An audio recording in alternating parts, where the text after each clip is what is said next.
کسی نے چھٹے امام صادق آل محمد امام جعفر صادق علیہ الصلوۃ والسلام مولا اور آقا چھٹے لال ولایت آقا سے پوچھا کہ آقا حمد کی بہترین قسم کیا ہے، حمد کرنے کا بہترین طریقہ کیا ہے؟ یعنی آپ ہیں کہ جو وارث علم انبیاء ہیں، آپ ہیں کہ جو منبع علم و دانش ہیں، آپ بتلائیں گے مولا کہ حمد صحیح والی حمد جو ہے نا، کہ جو حمد کی معراج ہو، کیا جملہ ہے؟ سیکھنے آیا مولا سے، مولا نے ارشاد فرمایا کہ جب بھی چاہو اللہ کی حمد کرو تو یہ کہا کرو الحمدللہ کما ہوا اہلو،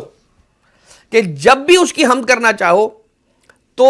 یہ کہا کرو الحمدللہ کما ہوا اہلو، حمد اس خدا کی ایسے جیسی حمد کا وہ اہل ہے۔ ٹھیک،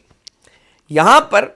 مولا مزید آگے ارشاد فرماتے ہیں، حدیث مکمل نہیں ہو رہی، ابھی حدیث آگے بڑھ رہی ہے۔ آقا و مولا ارشاد فرماتے ہیں علیہ الصلاۃ والسلام، مولا کہتے ہیں، مولا فرماتے ہیں کہ جب کوئی بندہ خدا اس انداز سے حمد خدا کرتا ہے یہ کہہ کر کہ الحمدللہ کما ہوا اہلو، تو یہ بات ملائکہ کے پاس جاتی ہے کہ اس کا ثواب نامہ اعمال میں لکھیں۔ جب وہ اس کا ثواب نامہ اعمال میں لکھنا چاہتے ہیں تو رک جاتے ہیں، توقف کر لیتے ہیں، وقف آ جاتا ہے۔ پروردگار عالم ان سے سوال کرتا ہے، پوچھتا ہے کیوں نہیں لکھتے اس کے اس عمل کا یہ ثواب؟ تو فرشتوں کا جواب آتا ہے کہ بار الہ رب ذوالجلال یہ کہہ رہا ہے الحمدللہ کما ہوا اہلو، حمد ہے اس خدا کی جیسی حمد کا وہ اہل ہے۔